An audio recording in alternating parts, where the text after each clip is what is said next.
So సాధారణంగా ఆడపిల్ల పెళ్ళి అనేది మీకు ఆల్రెడీ తెలుసు, పెద్ద పాపకి మీరు ఆల్రెడీ పెళ్లి చేస్తున్నారు కాబట్టి హిందూ సాంప్రదాయాలు ఏంటి, ఏ విధంగా చేస్తాము ఏంటి అనేది గ్యాప్ వచ్చింది.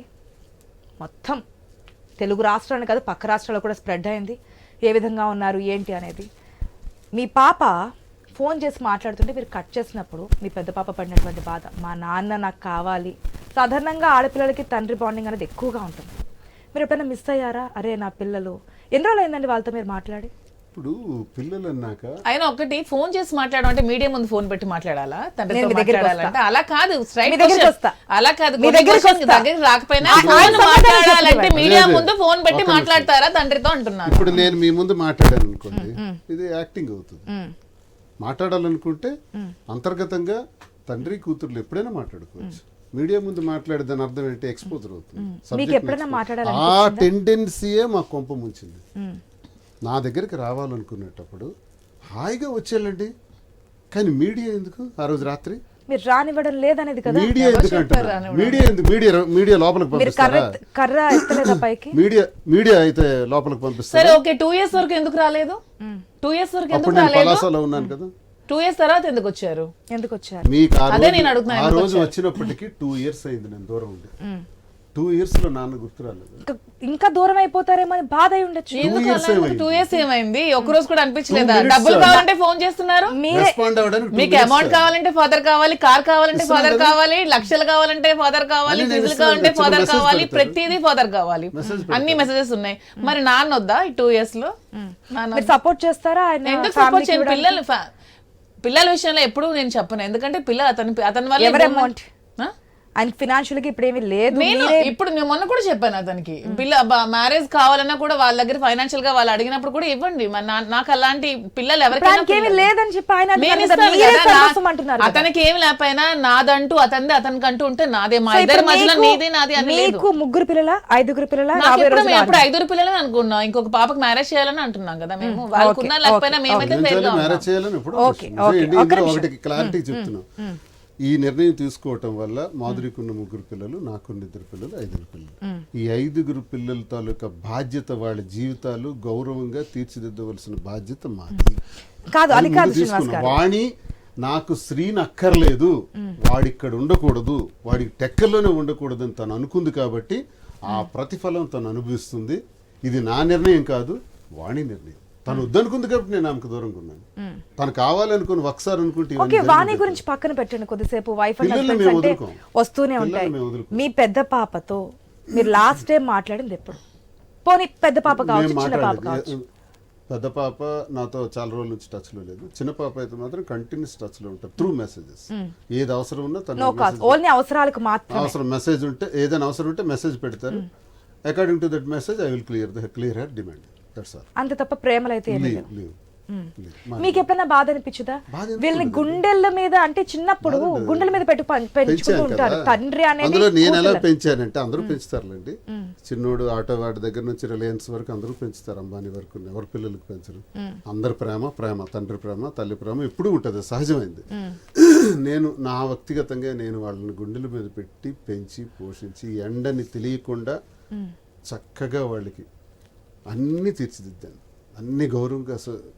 మినరల్ వాటర్ తాగటానికి అలవాటు పడ్డారు కదా అని చెప్పి స్కూల్లో రోజుకి 5 మినరల్ వాటర్ బాటిల్స్ రూమ్కి వెళ్ళాలి. తను హాస్టల్లో ఉంటే హాస్టల్కి ఎదురుగానే అపార్ట్మెంట్ తీసి వంట మనిషిని పెట్టి వంట మనిషి ద్వారా భోజనం పాపకు పంపించాలి. ఈ అరేంజ్మెంట్స్ అక్కడ అంతకన్నా అపర కోటీశ్వరులు చదువుతున్నారు. ఇలాంటి అతి ప్రేమ, అతి బాధ్యత.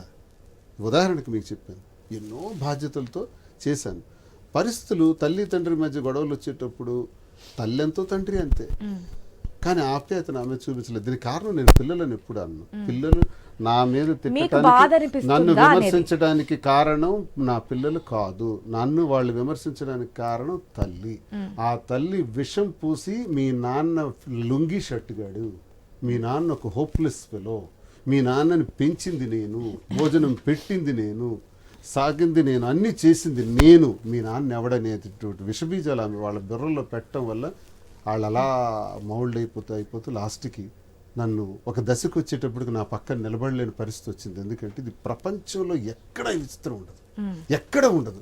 తండ్రి లాంటి వాడైనా తల్లి లాంటిదైనా ఇద్దరి గురించి గౌరవంగా చెప్పుకుంటారు పిల్లల దగ్గర. ఎందుకంటే ఈ భూమి మీద పరిచయం చేసే మొట్టమొదటి వ్యక్తి పిల్లలకి ఎవరంటే తల్లి. మీ నాన్న, మీ తాత, మీ అమ్మమ్మ, మీ నాన్నమ్మ. కానీ మా అమ్మని వాళ్ళమ్మ అని పరిచయం చేసింది, మా తమ్ముళ్ళని బాబాయిలని పరిచయం చేయాలి, వాళ్ళ తమ్ముళ్ళు అని పరిచయం చేసింది.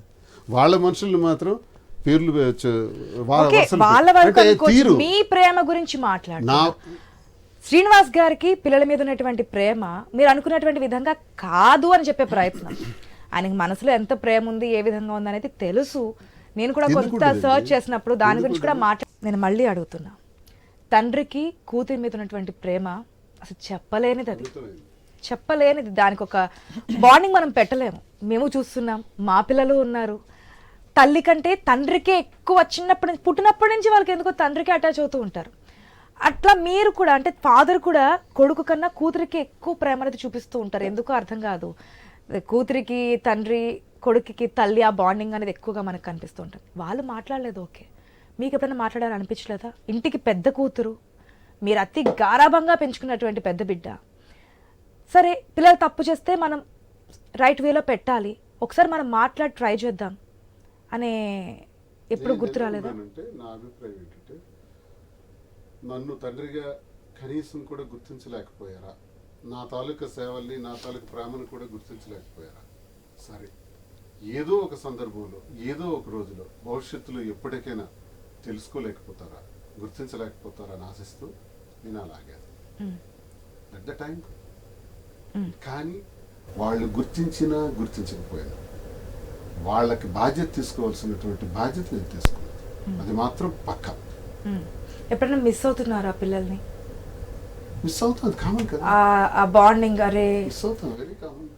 ఎందుకు ఈ స్టెప్ తీసుకున్నాను, ఇంకో ఎట్లాగా కాదు కాదు కాదు ఇంతకాలం నేను వెయిట్ చేశాను కదా ఫ్యామిలీ గురించి, పిల్లల గురించి.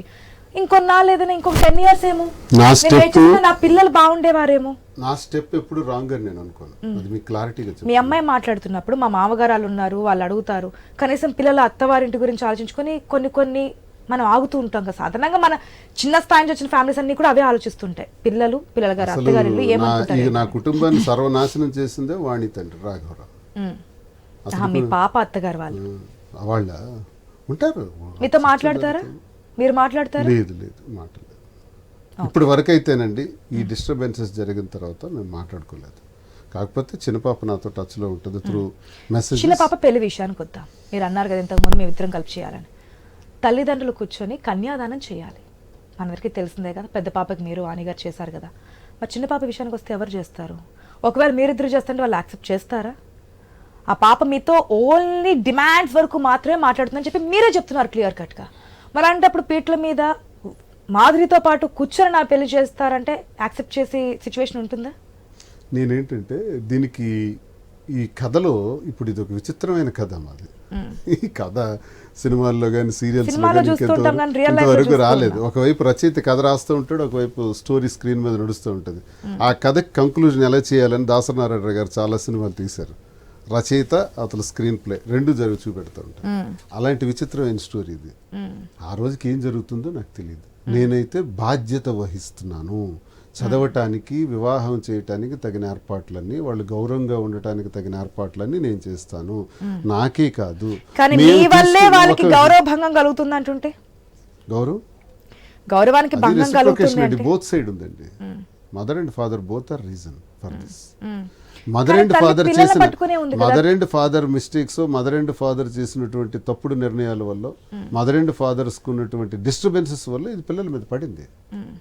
ఆ పడిన దానిలో తండ్రిగా నా బాధ్యత నేను వహిస్తూ ఆ పిల్లల్ని ముందుకు తీసుకెళ్లాల్సినటువంటి అవసరం, బాధ్యత నాకుంది. ఆ ధర్మం నాకుంది. ఆ ధర్మం నేను పాటిస్తాను. మా ఇద్దరి వల్ల నష్టపోయింది మా ఇద్దరు పిల్లలే కాదు, మరి మాధురికి కూడా 3 పిల్లలు ఉన్నారు. వాళ్ళకి సేమ్ క్వశ్చన్ రైజ్ అవుతుంది. Same situation. మా పాపకి మ్యారేజ్ అయితే ఆఫ్టర్ 1 year or 2 years, వాళ్ళకి మ్యారేజ్ అయితే మరో 6 years, 7 years, 8 years, 10 years. పెద్ద పాపకైనా చేయాల్సి వస్తుంది కదా. ఆ మ్యారేజ్ చేసేటప్పుడు సిచ్యువేషన్ ఏంటి, ఎలా తీసుకెళ్తాం? అది భగవంతుడి నిర్ణయం ఎలా ముందుకు మీకంటే మీరు బంధాలు తెంచుకున్నారు, కానీ అక్కడ పిల్లలు బంధాలు తెంచుకోలేదు, వారి ఫాదర్తో కూడా కంటిన్యూ అవుతున్నారని చెప్తున్నారు. వెళ్తున్నారు, ఫాదర్ దగ్గరికి వెళ్తున్నారు, మన దగ్గర ఉంటారు, నా దగ్గరికి వస్తుంటారు, మాట్లాడుతున్నారు. మరి అప్పుడు ఎట్లా ఇవన్నీ కూడా? ఎందుకంటే మన సమాజంలో ఇవన్నీ కట్టుబాట్లతోనే అందరికీ ఉంటాయి. అరే ఇట్లా కదా అని చెప్పి ఒకవేళ ప్రేమ గుడ్డిదే అంటారు, ప్రేమకు వయసు లేదంటారు, ఎప్పుడు ఏ వయసులో ఉన్నది చిన్న లైఫ్. ఇప్పుడు అంతా కూడా మారిపోయింది జనరేషన్. ఇట్లాంటి సిచ్యువేషన్స్ లో మనకున్న కట్టుబాట్ల ప్రకారం ఆగేది ఈ సిద్ధాంతాలు, ఈ సాంప్రదాయాల వల్లే.